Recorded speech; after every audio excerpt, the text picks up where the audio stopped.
हाथी शहर को गया। लेखक अमित गर्ग। एक बड़े शहर के बीच एक छोटा सा चिड़ियाघर था और उसमें एक नन्ही हथिनी रहती थी। उसका नाम रोजा था। चिड़ियाघर का रखवाला नन्ही रोजा से बहुत प्यार करता था और हर तरह से उसका ध्यान रखता था। बहुत से दर्शक रोजा को देखने आते और मंत्रमुग्ध हो उसे एक बार में 1 दर्जन केले खाते देखते।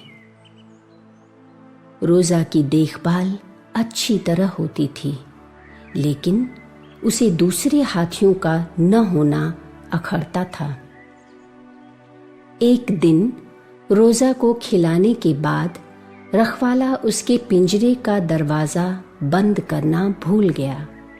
शीघ्र ही वह चिड़ियाघर के बाहर थी। पहले उसका सामना हुआ एक आइसक्रीम वाले से, जो सड़क के किनारे खड़ा था। उसने रोजा को देखा और भाग खड़ा हुआ। नन्ही हथिनी ने जिज्ञासा से अपनी सूंड आइसक्रीम के डब्बे में डाली। कुछ चीज इतनी ठंडी, मीठी और स्वादिष्ट थी कि वह सारा का सारा निगल गई। रोजा घूमती रही। उसकी आंखें किसी को खोज रही थीं।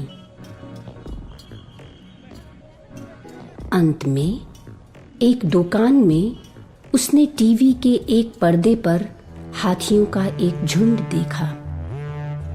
मित्र, उसने सोचा और टीवी की दुकान में घुस गई।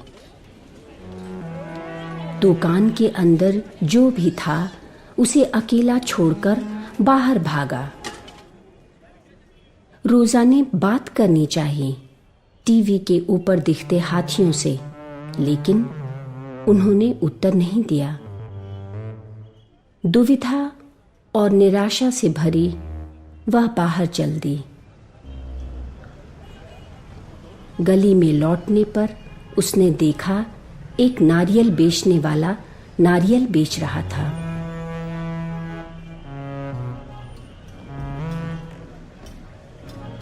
वाह, मुझे एक गेंद मिल गई। अब यह खेलने का समय है, वह बोली और ठोकर लगाकर उसने एक नारियल ऊपर हवा में उछाल दिया। वह उड़ता हुआ सड़क के पार एक लड़के के ठीक बगल में जा गिरा, जो पार्क में खेल रहा था। रोजा किसी तरह अपने नारियल की गेंद लेने सड़क के पार दौड़ी। कारें चीख उठी, बसों के हॉर्न बज उठे, ड्राइवर एक दूसरे पर चिल्लाने लगे। रोजा ने रास्ता जाम करवा दिया था। ट्रैफिक पुलिस नियंत्रण रखने में लगी थी। चिड़ियाघर को सूचना दी गई। अपने आसपास के शोरगुल से बेफिक्र रोजा सीधी पार्क में दौड़ी।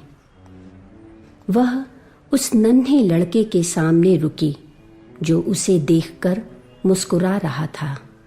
वह खिलखिलाया और उसने हथनी को थपथपाया। उत्साह से भरी रोजा अपने नए दोस्त की तरफ फिर से चिंगाड़ उठी। अब तक चिड़ियाघर का रखवाला पार्क में पहुंच चुका था। रोजा को पार्क की खुली जगह में देख वह समझ गया कि वह पिंजरे में कभी खुश नहीं रह पाएगी। चिड़ियाघर ने रोजा को शहर से दूर एक सुरक्षित जंगल में भिजवा दिया, जहां और बहुत से हाथी आजादी से घूमते थे। रोजा बहुत खुशी से बड़ी होने लगी। रोजा को सलाखों के पीछे पिंजरे में बंद देखने के बजाय दर्शक उसे बहुत से पेड़ों के बीच दर्जनों केले अब भी निगलते हुए देख सकते हैं।